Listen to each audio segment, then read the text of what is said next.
Tony Robbins is back with us, the legendary life coach. The guy really is amazing in a lot of ways. I think we've got some highlights from one of his recent well, here he is with Richard Branson, fellow masters of the universe. Tony has a book. It came out actually last year called Money, Master the Game, 7 Simple Steps to Financial Freedom. Tony knows a lot about this stuff and a lot about life, too. There he is at one of those events. Those things are amazing. I've been to one myself, I can tell you. Everybody gets really psyched up, right? Get psyched up, and a lot of people make some important decisions about their life. Anyway, back to the book, and well, let's introduce Tony Robbins. Welcome back to Good Day New York, man. Thanks for having me back on. Nice to have you here. Thank you. So, Tony, you don't just talk about lifestyle at your seminars. Now you're kind of helping people get their financial house in order as well. Well, I've always been focused on your body, your emotions, your relationships, your finances, all the areas that matter most. But after 2008, when everyone was losing their homes and losing half of their net worth, I've been coaching Paul Tudor Jones, one of the top 10 financial traders in the history of the world, for 22 years. Wow. So I said, you know, if I took everything I've learned from him and if I interviewed 50 of the smartest people in the world, the Warren Buffetts, the Carl Icahns, and I could take that and simplify it, I'd have something that could change people's lives. And the book's now the #1 bestseller, not only in New York Times, but the best-selling financial book of the decade. Wow. Congratulations. Thank you. I'm really That's pleased. really heady stuff, by the way. How do you follow that up? Well, I'm working with actually people to implement these things. And one of the challenges that I went through is I talked to people that most people have no idea where to start. Most people, if you ask them, how are you doing on your finances? I went on the street yesterday and did a man on the street and asked people questions like, how much do you pay for your fees on your 401k? Or what's your planned financial freedom? Or do you know what a fiduciary is? And I was on Wall Street, and 99% of the people couldn't tell me the answer to any of those questions. You were on Wall Street? On Wall Street. It's just crazy. My goodness. So the reason I bring this up is success in anything, there are clues, and people that are successful are not lucky. So what I've done in this book is actually take the common steps that each of them took to be successful. And what I've also done is I've shown a way for people to implement this.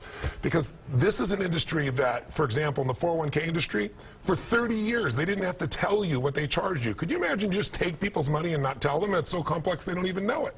4 years ago, they changed it, said rules where you got to explain to people what you're taking. So they give a 50-page document you'll never figure out to hide all these fees.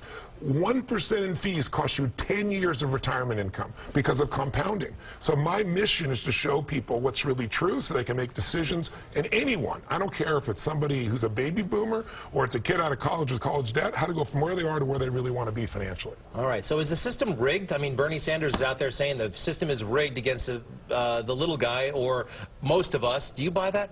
It is. It is absolutely rigged. 70% of all trades every day are done by high-frequency traders. Before you can click, or you decide, I want Apple, and you click, and before it's executed, in those microseconds, they see what they're doing, and they buy in front of you. But the game is winnable still, regardless of those elements, if you're not just a trader, but you're an investor. But what you need, what most people don't have, is a fiduciary. It's a word they don't even know. Oh, yeah, what is that? Here's what it is. 90 to 95% of people you'll talk to call themselves a wealth manager, an investment manager. They're a broker. Nothing wrong with a broker, but they're a salesman. And they're going to sell you their product.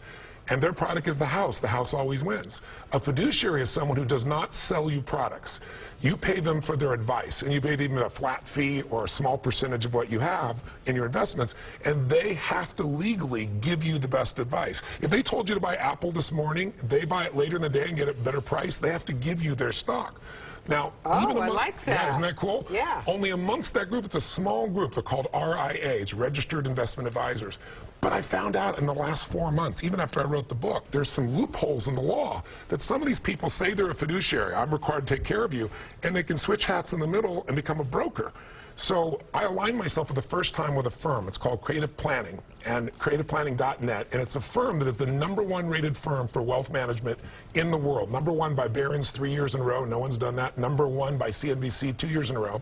And I convinced them, they normally use billionaires and multimillionaires.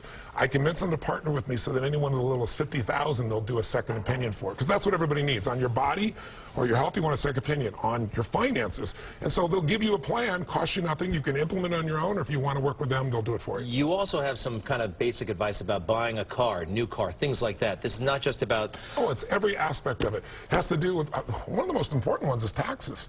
And most people don't pay attention to this, really.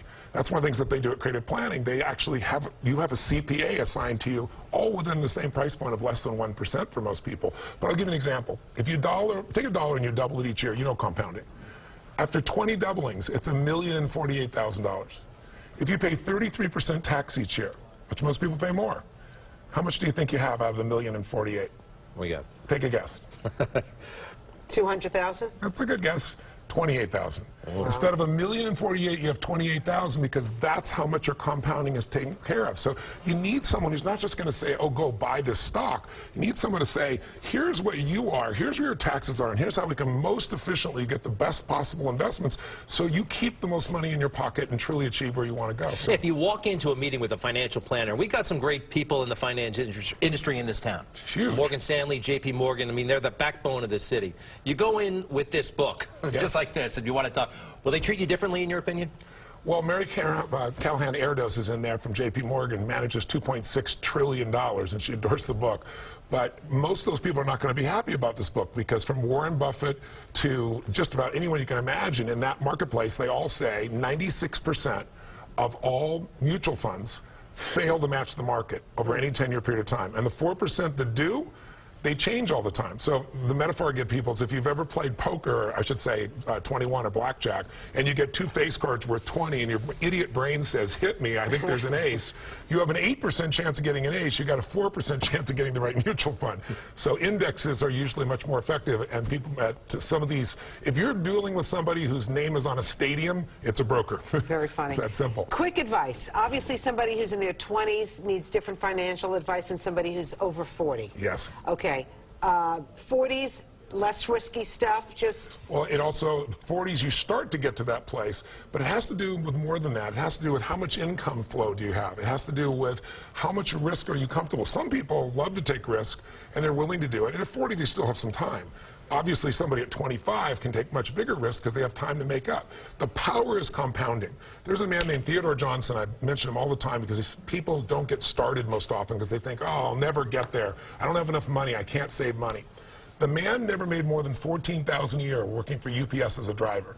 When he retired, he was worth $71 million. What? Yes. How did he do that? A friend of his said to him, we're going to make you wealthy. He said, I can't be wealthy. I have no money. He goes, you have to save and invest. You have to become an owner. He said, I can't do that. He goes, watch. If the government gave you a 20% tax, you'd scream, you'd yell, you'd bitch, you'd complain, and you'd pay it. We're going to put a 20% tax on you, and once it happens, you'll just adjust to it. That 20% compounded to $70 million by the time he was in retirement. Obviously, he didn't live in New York City. He could not live on $14,000 in New York City. I'm sorry, Tony. But anyone can take, you could get, there's a great technique behaviorally. Like everyone can diet tomorrow. So there's a technique designed that's called Save More for Tomorrow. So people say, I can't save. They did this in the Midwest with blue-collar workers. They said, look, you're going to save 3%. Anybody can do that. You won't miss it. But every time you get a raise, 3%, the first 3% becomes a permanent savings for you. Well, within 17 years, the average person was saving 18% because of the growth in their income through time.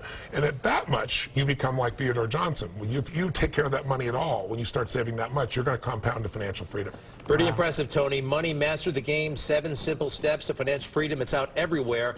New York Times bestseller. All right, Tony, how about some life advice, emotional management? What's your morning routine? What do you do in the morning? How do you... I think I've shared with you before. I wake up every morning. I've trained my brain, both for my health, for my vitality, and also to start my day, but also teach my brain when I say something, I mean it, so it does it. I jump in freezing water every morning, 56 degrees. When I'm in any of my homes, I have one place where I don't have a cold plunge. Instead, I have the river, and it's in Sun Valley, Idaho, so I jump in the river literally when it's snowing. And the change in your mindset, your body, your emotion is so radical, it's incredible. But I also spend 10 minutes every day doing what I call priming. Priming is, again, not hoping you're going to show up in a great place. Most of us are wired for stress. Most of us have a highway to frustration or sadness or loneliness, but we have a dirt road to happiness. And the more you go into an emotional state, the more it becomes automatic for you. So if you get pissed off all the time, pretty soon you're wired to be pissed off or worried. If you get passionate all the time, you're wired to be passionate. So I do this 10-minute technique. I change my body. I do 3 minutes of focus on things I'm grateful for. And I do it in a very strong way because what it allows you to do is when you're angry, that's what messes you up, or when you're fearful. So you can't be angry and grateful simultaneously. You can't be fearful and grateful simultaneously. And then I do 3 minutes of prayer, and then I do 3 minutes of focus on something I want to achieve, and I experience it as real. And in 10 minutes, I'm done. And my philosophy is if you don't have 10 minutes for your life, you don't have a life. And I do it every day, and it puts me in the state to really achieve. That's amazing. All right, what else is amazing is I know that you've been like a consultant on that show Billions, which I'm crazy about on Yes, that's a great Showtime. show. So who were you consulting on the show? Well, the professional coach, the peak performance coach. The guys that started it are good friends of mine. And they said, would you work with Maggie and, you know, teach her some of the things you do? So in the show. She's the shrink that has like a little S&M kind of background, Yeah, I didn't right? give her the sexual training. I was just wondering what consulting you did, Tony. That wasn't it. No, but if you watch the show, there's some things that she does with the billionaire hedge fund people. It's exactly what I do. I mean, like almost word for word. Like what? Like what exactly? There's a scene you may remember, the third or fourth show, where there's a woman she wants to help get out of the firm. Yes. And she walks her through this rocking chair test where she steps into the future and she sees the consequences and makes the decision to leave. It's exactly almost word for word a technique that I use. And the next scene, she gets in the bathtub with her boss, naked, by the way. Yes, Remember yes. that? And that wasn't my second scene. Tony Robbins, everybody, thank you very much. Thank you. Great to have you here.